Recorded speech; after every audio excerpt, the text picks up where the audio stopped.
Well, hello everyone, and welcome to our January 2022 Vision Possible Live. Woo! Woo! It is 2022. Oh, what do we have there? Spider-Man. These are our special effects. Spider-Man is swinging through. We have special effects, so we're excited. It's Hollywood. Yay! That's right.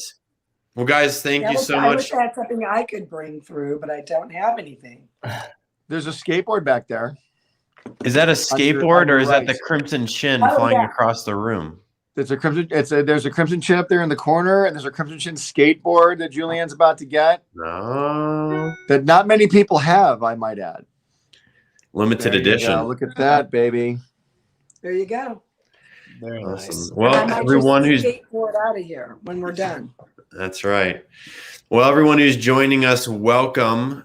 We are live today. This is Monday evening, January 10th at 6 p.m. Mountain, 5 p.m. Pacific, 7 p.m. Central. Guys, we're so happy to be with you. We're here tonight answering your questions.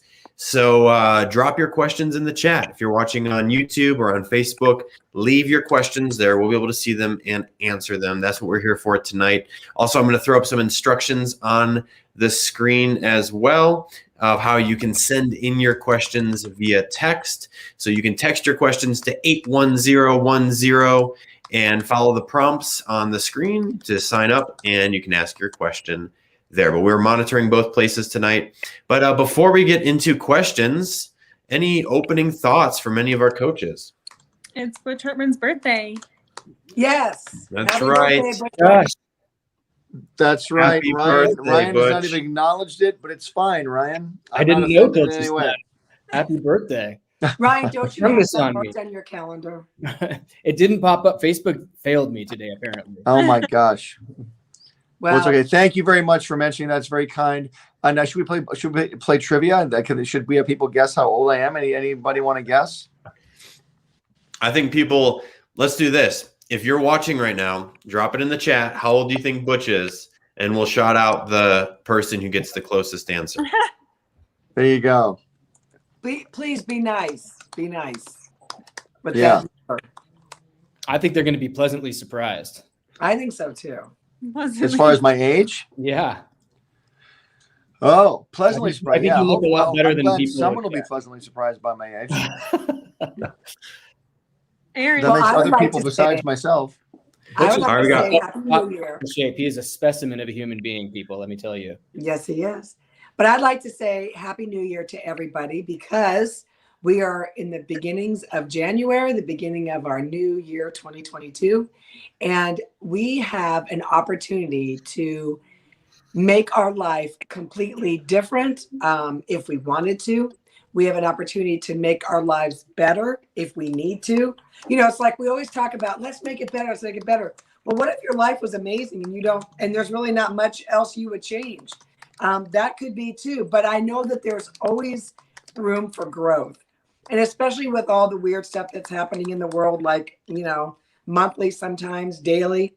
But how can we change the way that we, you know, face each day?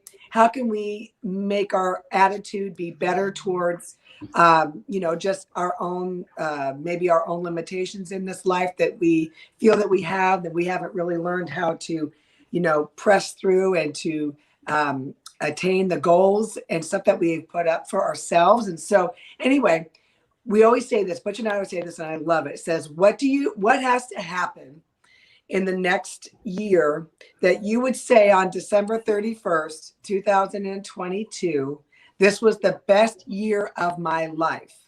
So just think about it. What would have to happen for these 360 whatever days, maybe 357 now, whatever days, what has to happen for you to say on December 31st, 2022, this was the most amazing year of my life? Think about that. That is a good question.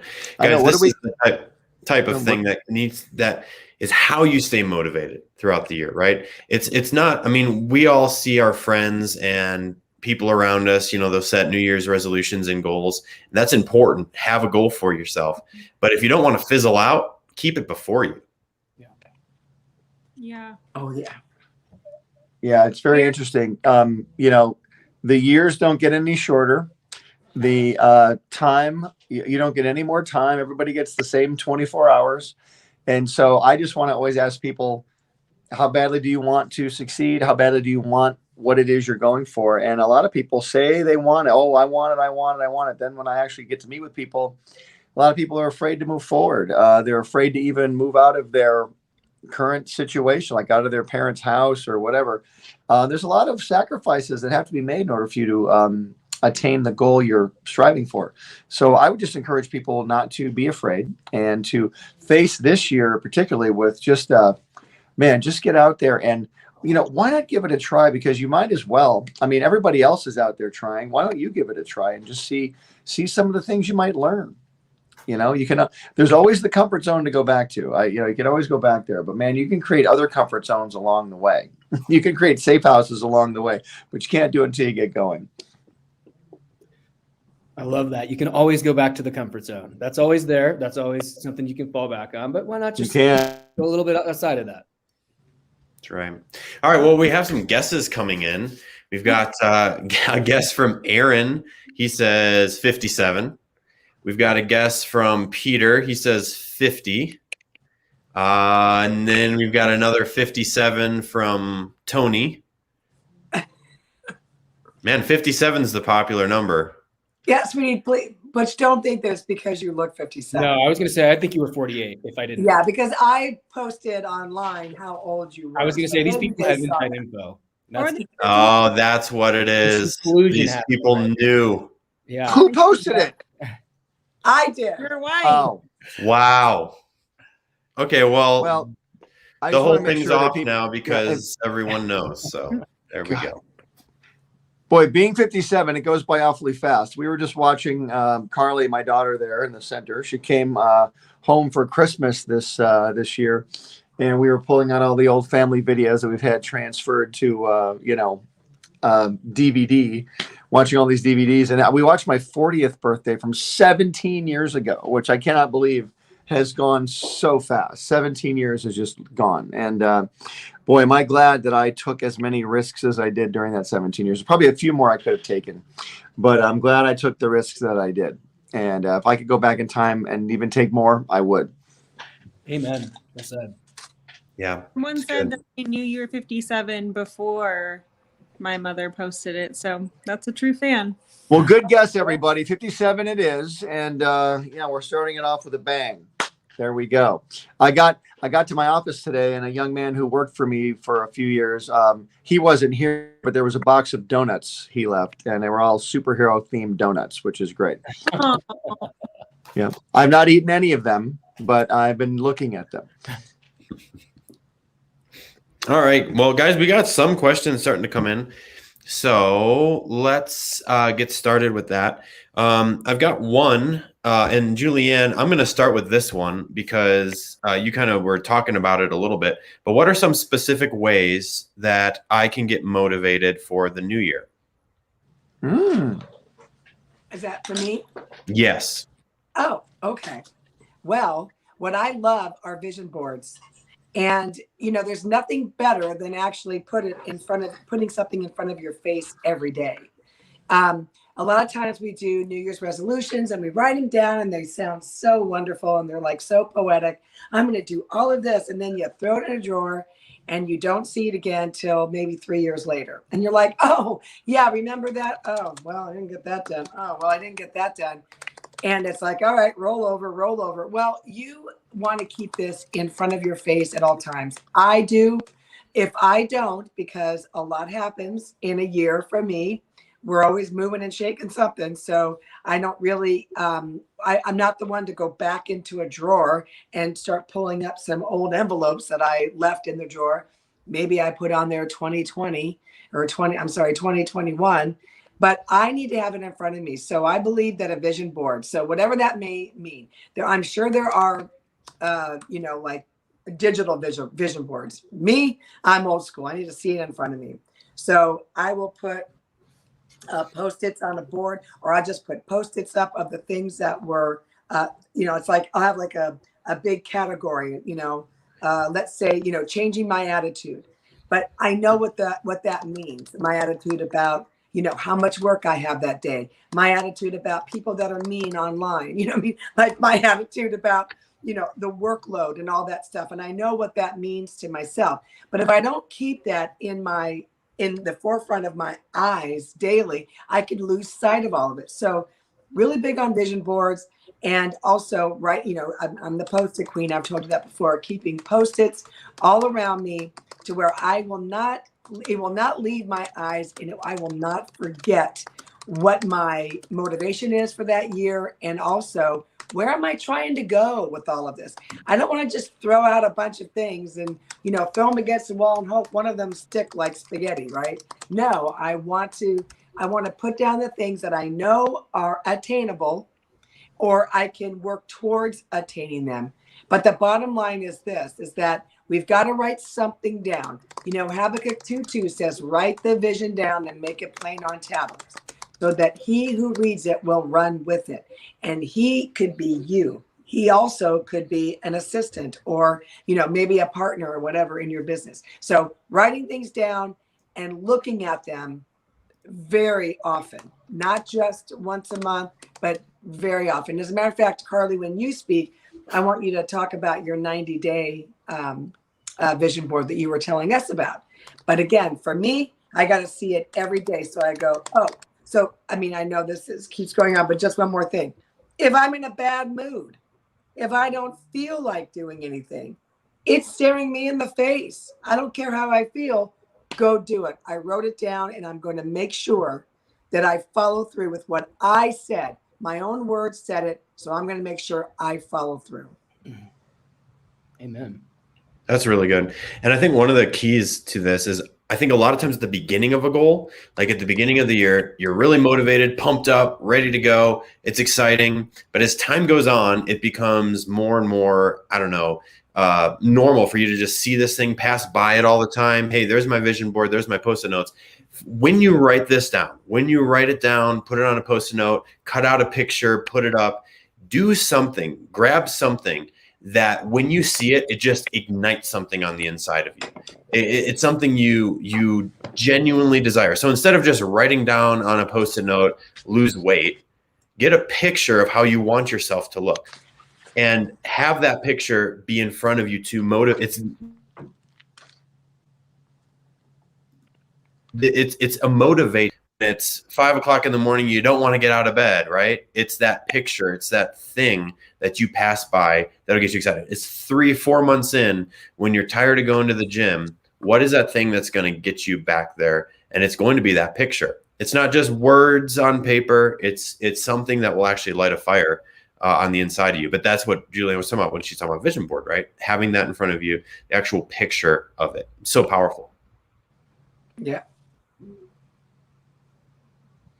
Anyone else want to add to that? I know this is the beginning of the new year. Probably a lot of people watching are working to set new goals or working to make a life change of some kind. What are some other ways people can stay motivated?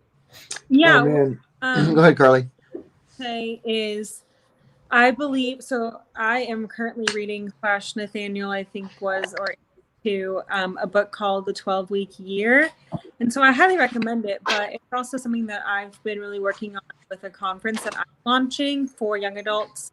And it's called Gray Conference. But anyway, I believe in setting 90-day goals. And so if that helps motivate you, then that would be awesome, because that's something that I am currently living my life by.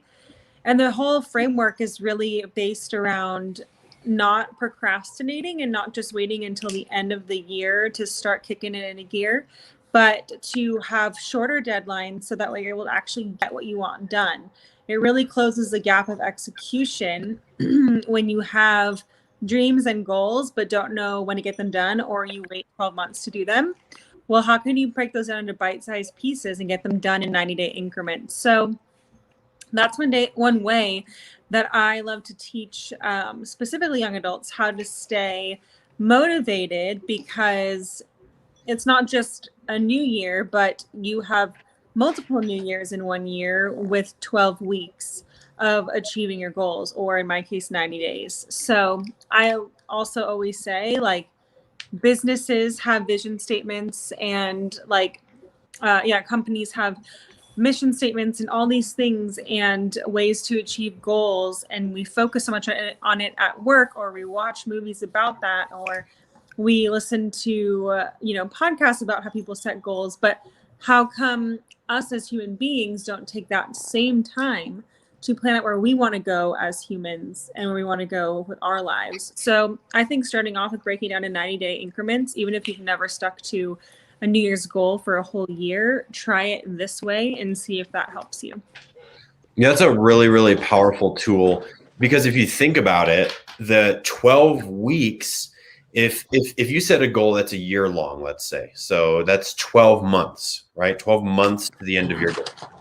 A lot of times what happens, because we're just humans and it's human nature, is we'll start the first couple of months and be like, oh my gosh, I still have 11 months left. I still have 10 months left. I can get this done. That's a long time. But when you break it down to say, I have 12 weeks to accomplish this goal, that makes every week equivalent to a month. Think about that.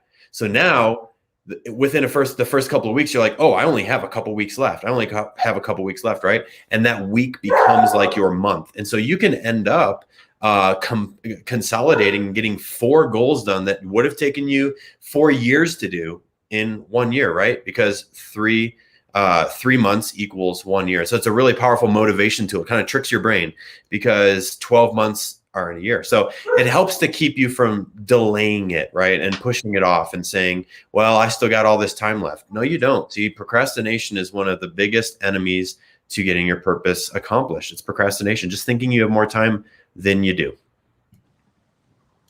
Yeah, there's a saying, I think, in management that people will take exactly as much time as you give them. So you're one of those people. Give yourself the timeline that you want to stay motivated. And because if you guys ever notice that, if somebody gives you a work deadline or something like that, like, okay, I'll do that. And then you usually, most people, I know I do this all the time, I end up doing it like that day or the day before, so like they said, back that up, and it'll help you really stay on target. That's a great point, Charlie. Yeah. And, also too, is that, life gets in the way. Things may change. Like, you may have a drastic change in your life. You might have had your goals set, like personal goals, but you work for a company who just asked you to move across the country, right? To relocate somewhere, or you were working in the office and now you're at home, or you were at home and now they've asked you to work in the office. And so there's a lot of things. There could be a sickness. There could be, you could get married. There's a lot of things. You could get divorced. There's a lot of things that can happen that would definitely take you off of the track of where you're going. But what I love about what Carly said too, and how, Nathaniel reiterated that, is that, man, checking in, for me, I got to check in like every 4 weeks, because I just want to stay on track and I want to stay on top of things. I give myself a weekly list of goals, because there's certain things that I need to get done for the businesses that I run. And if I don't write them down and literally set them in front of me, I could, that movie where I don't know what the animal was, but when they said squirrel, all of a sudden everything, like, they didn't care about anything else, but they're looking for the squirrel. Well, something like that could distract me very quickly and I could forget everything I'm doing. So that's why I make sure that I keep it in my face at all times, so that not only I see it, but that I can also acknowledge it. And then I can take my big fat pen and check that box when it's done. There is nothing more fulfilling to me when I get to check the box and say, oh, look what I accomplished this week. Some really, really interesting life hack that I've started doing that's actually really helped me is find something in your life. So this is to Julieann's point about the check-ins. Find something in your life that is a repeatable thing that occurs. So for example, if you guys work a job that has a regular steady paycheck, use that as your check-in times. So if you get paid once a month, then on payday, make an effort to go back through your vision list. Or if it's a bi-weekly paycheck. Or what about for guys who get regular haircuts all the time? Like every 3 weeks, I get my haircut. So I've started every 3 weeks doing certain repeatable things in my life. I'll never forget to get a haircut because it gets all mangy and long and I need to get a haircut, right? So use actual things that are on a routine in your life to become those times for check-in. So you'll never forget, right? Put it on the calendar. Your paycheck's on the calendar. Your haircut is scheduled as on the calendar, whatever it is for you, right? And use those repeatable things in your life to use them as check-in opportunities for where are you at in life? Where are you at in accomplishing your goals? Where are you at in achieving your vision for the year, achieving your vision for your 90 days? However you set that, use that as a catalyst, as a way to do that. Does going to the bathroom count as a check-in? If you need to be reminded a couple times a day, then that's a great one. Because that's a great way to check in every, whenever the thing happens, right? I'm talking about how great would that be? 6-7 times a day. Perfect. Couldn't have said it better. There you go. Yeah, that's why I'm here. I'm here to help. I'm the old person. I'll also add one last thing, that your vision isn't necessarily always for you. So you can stay motivated, yes, by setting the goals and achieving them like practically like that, but also your vision is generally not for you. So you can be motivated by what's behind the driving force of you wanting to accomplish this. Like everyone on this screen tonight has a vision and is walking in what they're wanting to do and want to do more things, but we're walking what we want to do, and it's to impact other people in different ways. And I'll never impact the same people that Julieann impacts, but same with her, vice versa. Like we are all in different spheres for a reason. And so whatever your vision is, it's not for just you, it's to impact people through you. And so that's why number one, it has to be done at some point. But number two, it can help you stay motivated, because if you remember your why of why you're even pursuing it, it'll help you stay on track to get it done. That's a great point, Carly. I was just reminded of a saying that the fruit or the vine grows not from, or it goes from the fruit of the vine, but the fruit is not for the tree or the vine, right? It's from it, but it's for other people or other things. And that's a really, important thing to remember, is that yes, your vision will fulfill you. It will give you passion and purpose and meaning in your life. But ultimately it's like Carly said, it's for other people, and you get to partake in that joy. I think that's a really important thing to keep in mind. I like how you just mentioned that. Thanks, Ryan. Good.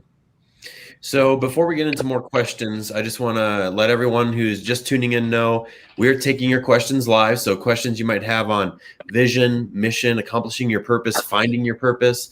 We're taking those questions live today. So drop them wherever you're watching, Facebook, YouTube, XOTV, drop them in the chat.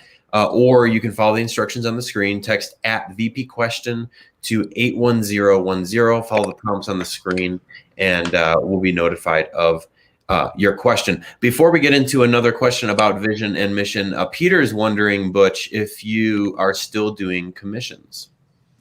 Oh, thanks for asking, Peter. I'm not doing them right now. I've taken a break off commissions. Some other things have come up that I'm really very busy with, and doing commissions, I just won't be able to do anything quality for people at the moment because there's just no time. But thanks for asking. Well, if I get back into it soon, I will let everybody know. Awesome. All right. We've got another really good question. This is great. The question is, it's getting difficult to fulfill my vision. I feel like I've lost steam.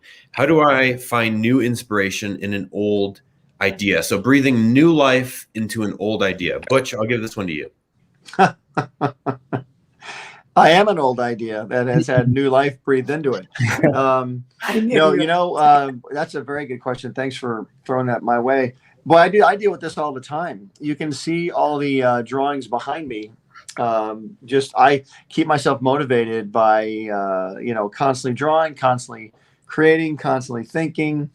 If an idea is a bit, I guess you would say, if it's been around a while in my head, I will have no choice but to put it aside for a while. There's been some ideas that I have, not even tried to sell. I've had them for 15, 16 years and just never even tried to sell them or even show them to anybody.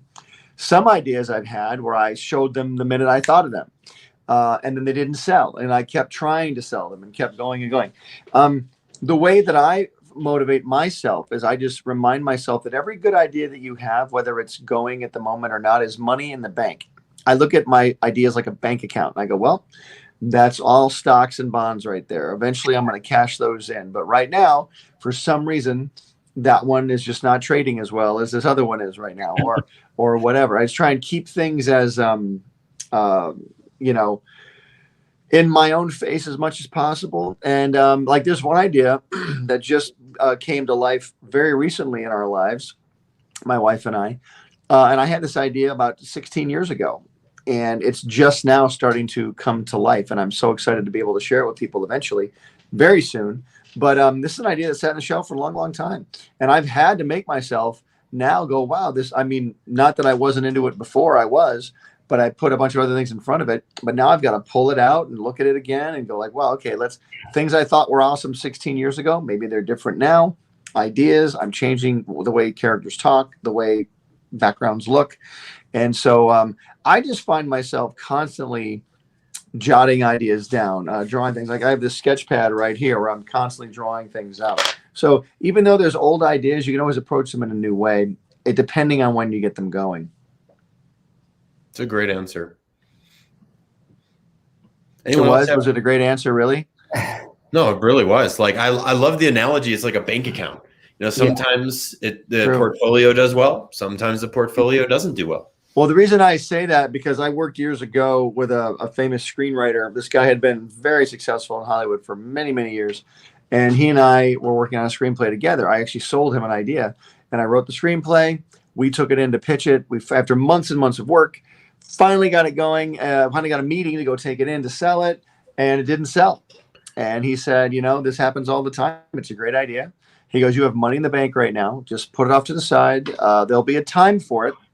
Don't worry about it. Go on to the next one. And I was like, that was a really good piece of advice from a guy who'd been through this many, many times before. You know, there's a lot of truth to that. The Bible talks about everything, there being a season for everything under the sun, right? And sometimes there's going to be a season to sow. Sometimes there's going to be a season to reap. And sometimes there's a season to enjoy what was reaped, right? So a lot of times, like that's the way this world functions. We have, you know, a farmer wouldn't even imagine trying to sow their seed in the dead of winter. Why? Because nothing's going to sprout, right? Your time to sow is in the spring. And so sometimes if you have a vision to be a farmer, let's say as an example, and you want to sow seed, you have to wait for the right time. And it's the same with sometimes great ideas have to wait to be fully accomplished or succeed in its right time.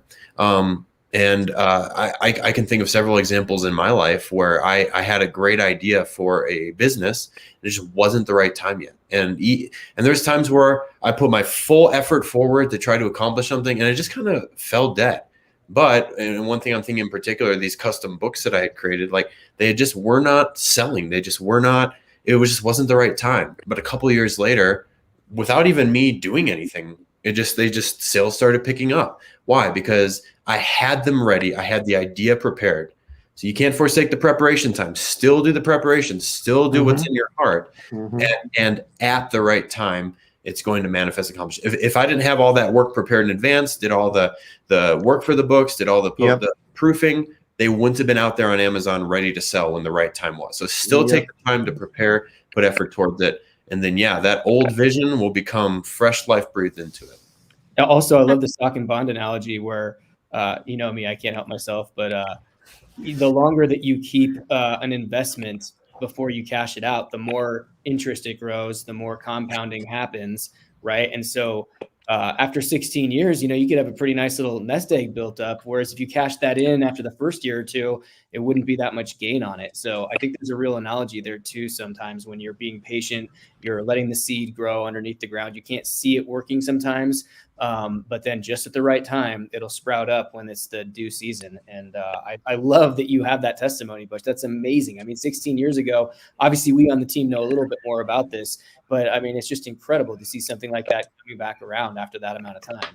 Yeah. And the cool part was the idea came about 16 years ago, but then I actually put a lot of time into making some examples of this idea. I made several episodes of this idea and just had them sit off to the side. Didn't even show them to anybody, but then the time came to start showing them to people a few years after that even.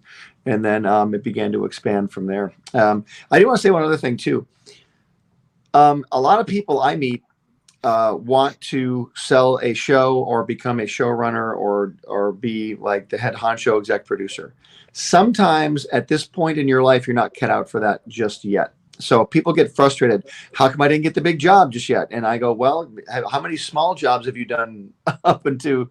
How many smaller positions have you taken before you got the big? Before you're getting to the big job? And most people haven't even had the small job yet. And I'm just here to warn you that the big job is going to instantly fail if you don't do a lot of the small jobs first. And so don't despise the small beginnings. Don't look at those small starts as a failure. Look at them as building blocks. It's really good. I will. Yeah, also, every single time. Oh, go ahead, Carly. No, go ahead. You're first. No. Yeah, go. Okay. So no, it's just that just reminded me, Butch, of what you were saying is everything that we go through in life building up to the vision. So sometimes, vision will be plopped in your spirit and you'll just have it and you'll be excited for it. But it takes little steps along the way to build yourself up capacity wise to be able to manage that vision when it comes. I've seen this happen with people before where they'll just get a little sliver of it, right? They'll just know, hey, this is what I want to do. But you have to let that vision, just like a seed in the ground, germinate and take time and get roots down deep. So it might not even peek through on the surface, but don't be disheartened that it's not peeking through on the surface, that others can't see it. It doesn't matter if others can see it or not. You know that roots are going down deep. And because roots are going down deep, it's going to establish longevity for that plant when it does sprout up, right? If there was no roots, it's just going to fall over when the first windstorm comes. So a lot of times those little things, those little steps, even though you don't maybe get the big promotion or you don't step right into the vision, each little step along the way is building capacity. Maybe you have to learn how to lead a team, right? Maybe you have to learn how to take baby steps before you can start, vaulting over hurdles. That's each and every step along the way. So don't despise those beginnings. And going back to the question of old dream, coming back, I think is how it was phrased.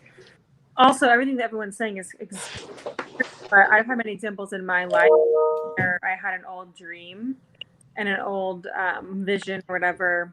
And then when the time was right, as Nathaniel was saying, I didn't do it because I kind of gave up on it and I was kind of bored of it and I didn't feel like working hard at that thing to get it. And then a year or two later, someone else came up with it and literally capitalized on this amazing wave of popularity and completely did a great job with the vision that I originally had. And so I just wanted to encourage you that this is specifically my clothing business that I had when I was little, when I was like 17. I had literally 3 designs that I loved at the time, but they were for their time. And so they weren't doing well, as Nathaniel was saying with his example. And then I paused them and I was like, oh, I gave up. I was failing, whatever.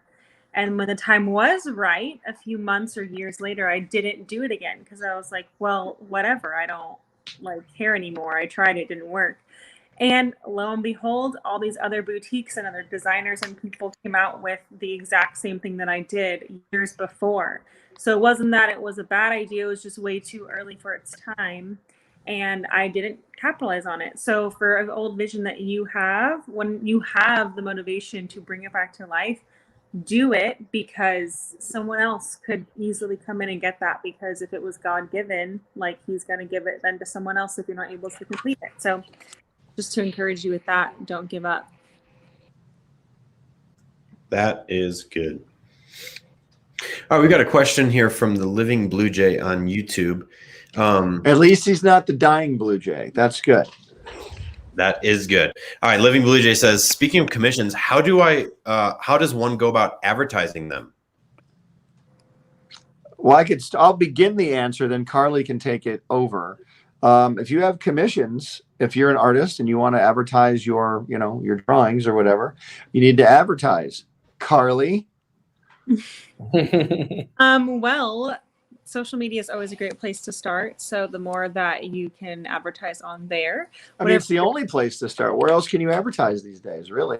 You could always advertise by word of mouth, traditional old school ways like that. But social media is always easiest because it's right at the tip of your fingers and you're able to, whatever you're already doing with posting, continue that and start incorporating your advertising in there.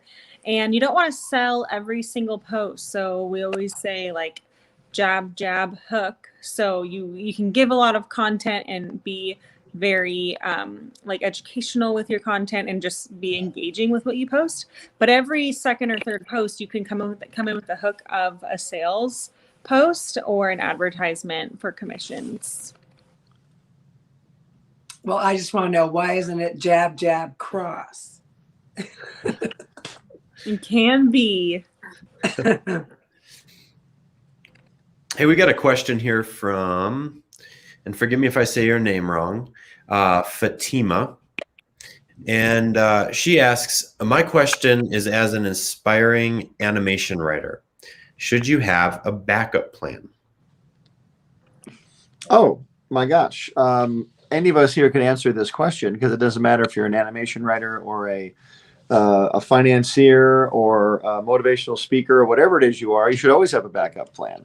You know, I will tell you right now, as an animation writer, those animation writing jobs are amazing when you get them, but they don't happen overnight, and they're very competitive, very sought after. So you not only need to, once you get that job, you need to maintain that job by being the best one in the room, by getting great relationships, by being easy to work with. And then the shows you work on don't always last forever.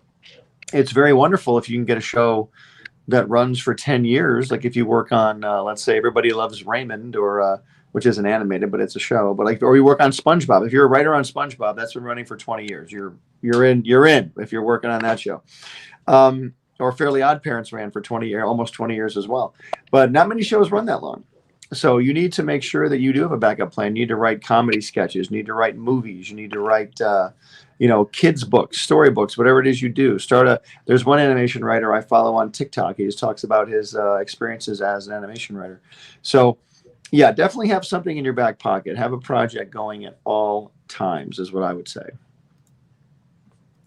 And sometimes you don't know if the backup plan is going to become the main plan. You know, a lot of people are doing their side hustles, and those end up becoming more time consuming and more profitable or whatever than their full-time gig. And sometimes True.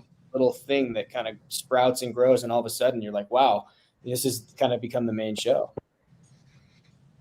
You know, I think that goes for any industry that you're in, but not just even a backup plan in case of failure, but also like multiple streams of income based off your passion. So if your passion is animation in this example, don't just put all of your eggs in one basket of working on a show or, whatever, or creating your own show, right? Have different paths that you can take with your passion. So maybe you can work for someone else and help their vision. You can work as an animator on someone else's show, or maybe you've got a show, you want to pitch it. Maybe you option a couple shows out, right? There's different ways you can start to develop income off of your passion. So if you do have something burning on the inside of you, like, this is my passion, this is what I want to do, just think through the different ways you can monetize it. And I think you'll be surprised. In finance, we call that diversification. And it's an interesting analogy I'm making right now, because for most of the last couple of years, my main thing was I was just interested in it as an investor personally. And I was reading things all the time, but it was kind of my own personal side hustle. So I made some income, built some wealth for myself. But now all of a sudden that is like, vast majority of what I do. And it's incredible how these different backups or side hustles or seemingly random paths that I took throughout life are now all converging together, and everything's being incorporated. But you never know what piece of that puzzle God is kind of working on in a given season. And like some people say, at the time it might look like just a jumbled mess of, stitches or something like that. And then eventually, time goes on and you see it gets turned over and it's this beautiful mosaic. Everybody I've talked to has had something like that happen. I'm sure everybody else on this call can attest to that, where all of a sudden something that you just never would have in a million years guessed that it was going to play out that way. So that doesn't mean to forsake, whatever it is you're passionate about and give up on it, but it also needs to be open to, I think, other opportunities and different ways that can happen. That is so good. All right. Another question. So this one has to do with education. I think this is a great question, and it applies for a lot of people, especially in today's day and age. But what kind of education do you need to make it in Hollywood? Butch, I'll start with you. Do you even need education to make it in no, Hollywood? I education, mean, you I need think, talent. well, you you be need good at talent. what you do. Yeah, well, talent helps. But what I've learned it took me years to learn, but I should have learned it quicker. Talent is awesome, but you really need relationships to make it in Hollywood. And once you have the relationships, the talent will definitely carry you through. But you've got to have relationships. And every show I've ever sold, every success I've ever had is started because I knew somebody who got a meeting for me, or was a champion for me, or helped move things forward. And then once I got it, okay, we're making your show now, then the talent had to kick in. But yeah, it all starts with relationships. And, I think we can probably on this call all agree on this. And for those of you watching, you're probably seeing this trend happen, especially here in the United States, but around the whole world, is that companies are preferring people who aren't college educated in a lot of cases, because you're not necessarily locked down to thinking a certain way. You're more open to thinking different ways. And so unless you're necessarily going into like a field like a doctor or a lawyer that needs specialized education, a lot of times, a technical school or an apprenticeship, sitting under somebody, working with somebody, modern day apprenticeships, internships, whatever you want to call them, are very, very powerful. I've been looking at this and studying this on teams, my team especially, for years. Like, what makes somebody rise the ranks in an organization or in any business, right? But in an organization particularly, that's where I've looked. And it is not necessarily a degree on paper. In fact, I look at the leaders that surround me in my organization. They're not the best educated, the most highly educated. They have something called EQ. That's the emotional quotient. It's more than just, it's what Butch was talking about. It's relationships, the ability to be people smart. There's a great book by Patrick Lencioni called The Ultimate Team Player, one of my absolute favorites. But in that book, he talks about being humble, hungry, and smart. And really, the smart, by the way, refers to people smart. So humble, the ability to be teachable; hungry, the desire to just learn and grow and know that you've never arrived, just being hungry. And then smart, people smart, having that emotional intelligence to be able to relate to other people, build relationships. Those are really the key things that are going to help you survive in any industry, whether that be Hollywood, whether that be corporate environment. It's maintaining those attributes which really build this emotional intelligence. That's what have people rise. That's what makes people rise the ranks. Not a piece of paper. May get you in the door. That's about it. You're still going to have that relationship building throughout that entire process. When it comes to entertainment, though, as far as selling a show or, working on a show, let's just use right now animation, just because of Butch, but even live action too. It's like nobody really cares about how your education, as far as your what did you graduate with? Did you graduate with honors? Did you spend 10 years in school? Did you spend 6 months in school? You have to know what you're doing. I mean, your talent alone will keep you there. We know a lot of people that have great, that have diplomas, but don't have any experience and isn't really good at what they do. So we got to hire people that know what they're doing. So I would much prefer somebody that has sent a portfolio over, like of drawing, over somebody that sent me their education list on their resume, because that all sounds great and anybody can take class, but who actually is talented enough that's going to be able to fill the void of what we're needing in our production? That's the bottom line. You, like, for instance, someone that's a comedian, you can't go to school to be funny. You're either a funny or you're not, right? So how do you classify that? A comedian is going to be based on going to open mic nights somewhere and starting to get more experience and videotaping them being funny on a stage. And, that's how they get to their next job. Not by saying, I went to Harvard and I was really funny, I don't know, in a karaoke night or something. We really do, in our entertainment world, we want to see what you're made of. We want to see how good you are. I'm also wondering, Butch, when you said it was so much about relationships, I can't help but wonder if maybe some of those times you built those relationships was in those days of humble beginnings, where it was the smaller jobs you mentioned earlier before you were the executive producer. Did you find that kind of there was a way of serving your way into those positions or into a position of influence and excellence? That's a very good question. Yeah, absolutely. Because, you know, the main thing that I did as a younger person when I first got into the industry was I stayed in the building. I was able to stay on the production, stay in the building. If a job was needed over here, I learned how to do that job. If a job was needed over here, I learned how to do that job. And then when that show would end, I could do 5 or 6 jobs, so I could hop on to the next show and the next show. And I was able to not only build my skills, build relationships, because all these different people were coming in making shows. Some of the same people would go over from show to show. But then I'd also be building my resume. I'd be building like, oh, you know, your IMDb profile grows. You did backgrounds on this show, and you did voices on this show, and you did character design on this show. So things start to grow. And then I even got an agent at one point because a friend of mine said, hey, we should get an agent because, you know, that way they could help us get more money for what we're doing. And I went, an agent, never thought of that. And so then I went and got an agent. And they said, let us take care of finding the jobs for you. You just do the work. And so now I can just sit there and work while they're out making the phone calls. So the organization kind of started to grow, and the reach started to grow. And so, but it was just staying in the building and staying focused, being easy to work with, being someone people can come to get the job done. That's kind of where I started.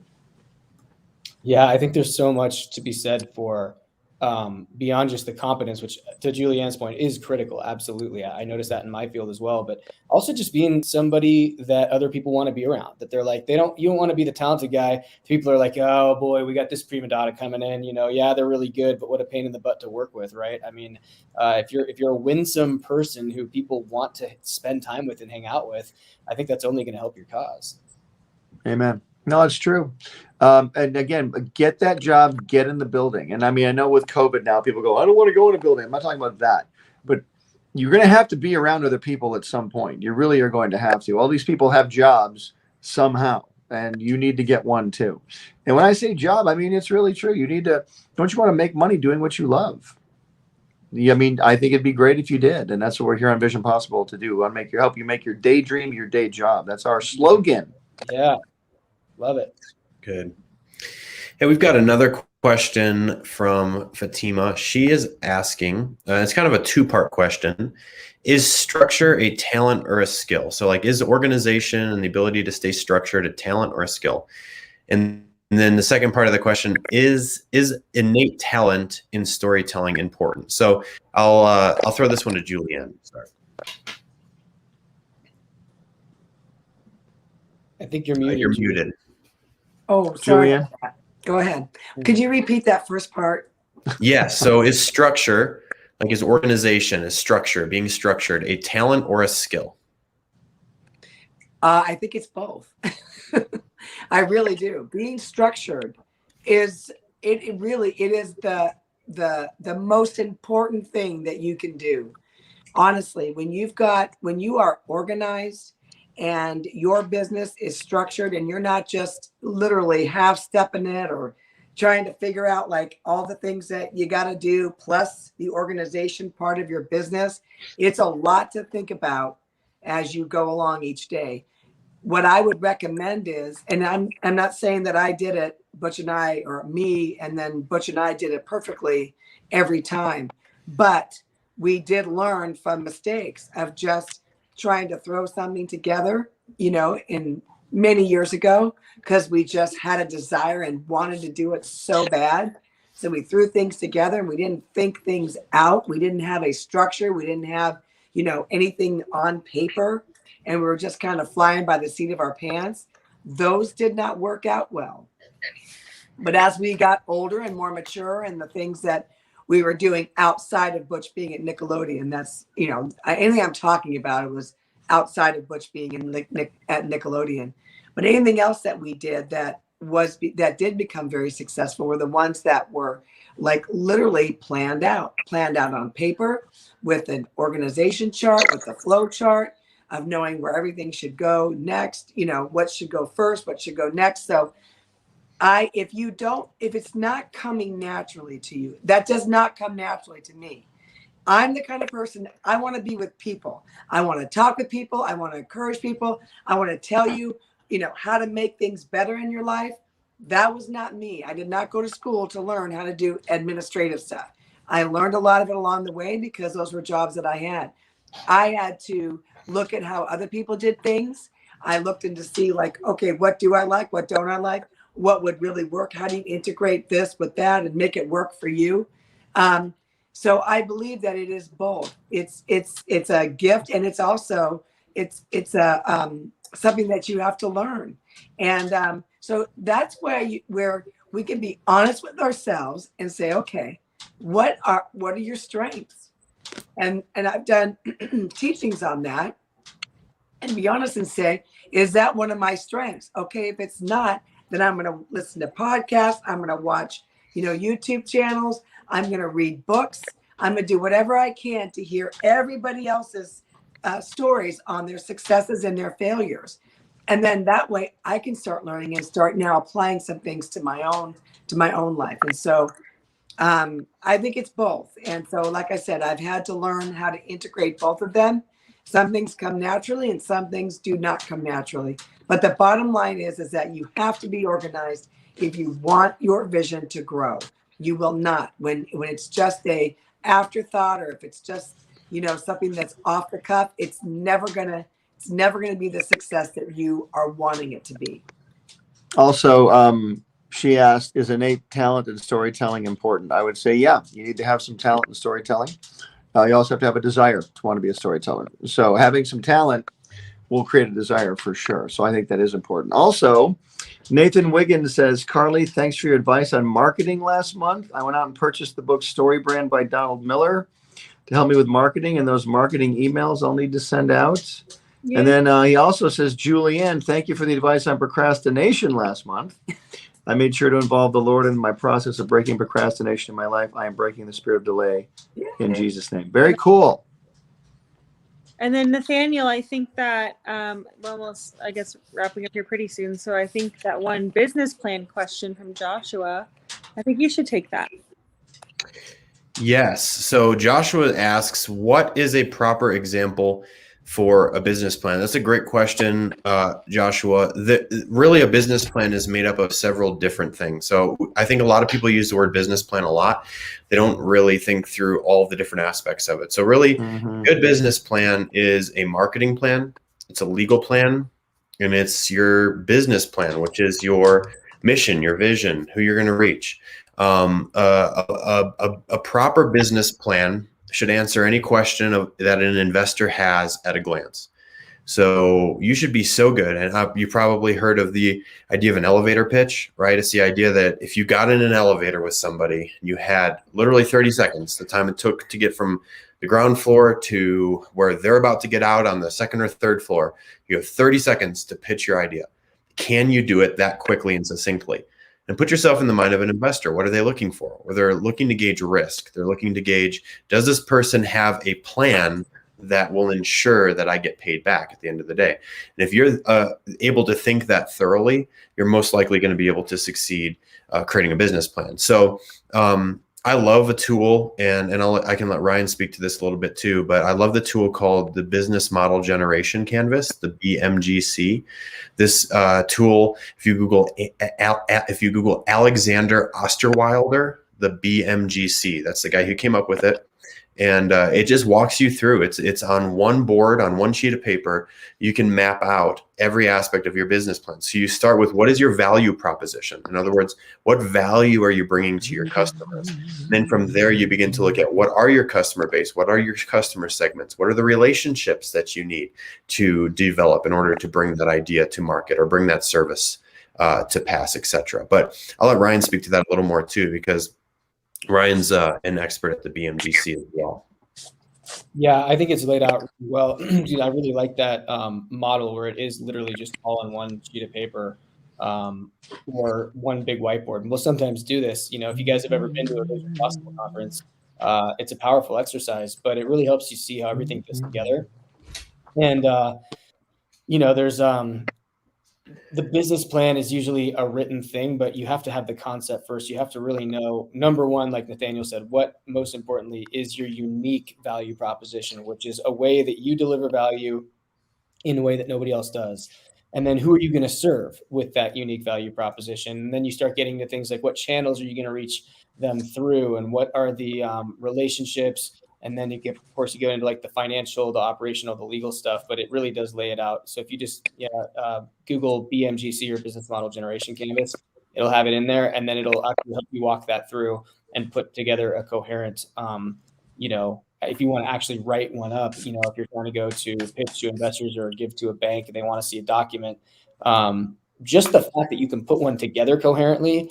It's kind of like college, sometimes what you learned isn't important. It's just the fact that you graduated. And as we said, a lot of times in especially entertainment, that may not necessarily be relevant, especially these days, but just certain things, the fact that you put it together and it made you think through it, I think is what's most important right now. And if you're in the entertainment age, is do you know how all the pieces fit together, and do you have a vision that you can clearly explain to somebody and kind of walk them through that story and that narrative, which, to the earlier question, I think is a really important thing. And you don't have to be a natural born storyteller, but get comfortable telling your story, because that's probably the easiest thing you can do. And then that's really what the most successful business plans and business pitches do, is they tell a really compelling story that people can relate to. It sparks their interest, and sometimes it can generate millions of dollars. I think Butch could probably speak to that on both sides of it as well. Yeah, I'm going to add one other thing to that as well. This is just something that I've noticed that is really helpful for people, and that is find local business owners who, and in a lot of places, people have what's called business incubators or business pitch tanks, or like it's basically the idea of Shark Tank, right? The show.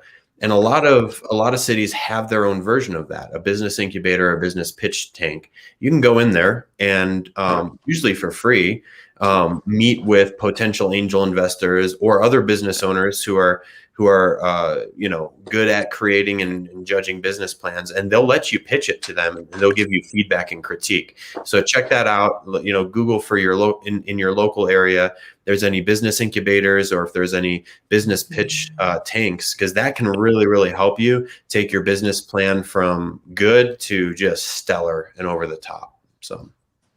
Yeah, it's a really good point, Nathaniel. And it's not just about trying to get the money. It's that if you can successfully articulate it in front of a crowd, especially when you don't know, and do it in, like, usually it's 5 minutes. It's unbelievable how quick 5 minutes goes when you're trying to do this. But it's, again, if nothing else for you, to be able to have such crystal clarity in your vision that you can articulate it, the whole thing in a nutshell in 5 minutes or less. I think it'll help you a lot. Writing my book, that probably helped me. I mean, I had so many thoughts and ideas and examples just queued up right there when I was talking to somebody back when I was doing coaching before I got into full-time financial services. I could connect to people because I'm like, oh, I just wrote that. It's all clear in my head. I wrote this book, and it's the same thing with the pitch. So I think that's really good advice, Nathaniel. And I would encourage you guys to take him up on that and go do that, just to watch it and then maybe even participate at some point. Well, guys, we are at time. Before we sign off for the evening, does anyone have any closing thoughts for everyone watching?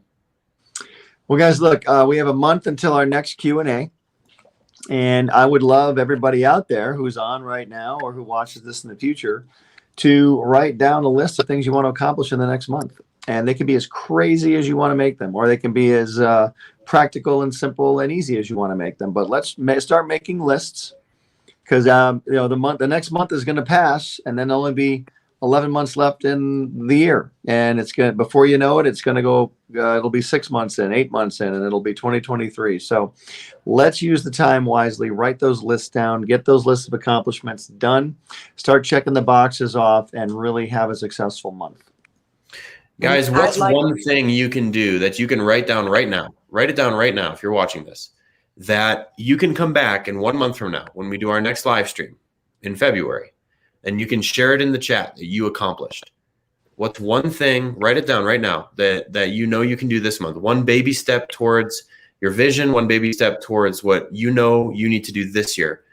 Write it down, and then tell us what it is in the chat next time. Tell us your testimony next month when we do this live Q&A.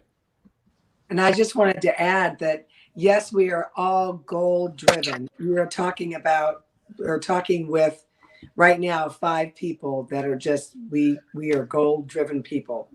But enjoy your life. Amen.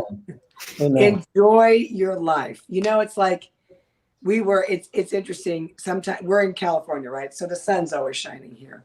And well, it was until our daughter Carly came home for Christmas and there was no sun for 5 days, which is very odd for us. But, you know, we'll travel places and, you know, it'll be overcast or snowy or whatever. And we just want, it's like for me, because I just want to be in the sun. I want that time to like hurry up because I want to get back to the sun. But then those days go by. And, you know, take a moment and just be thankful for where you're at. You know, and what you are doing in your life. There's got to be something that you can look at in your life that says, you know what, I'm enjoying this.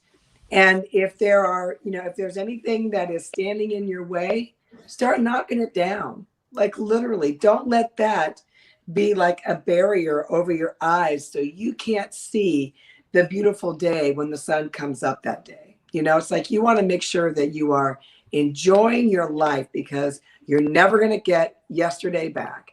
And, you know, today, right now, is going to be a memory tomorrow. And so just enjoy your life. Good advice. That's great. Well, thank you so much, everybody. As always, we love coming to you, answering your questions.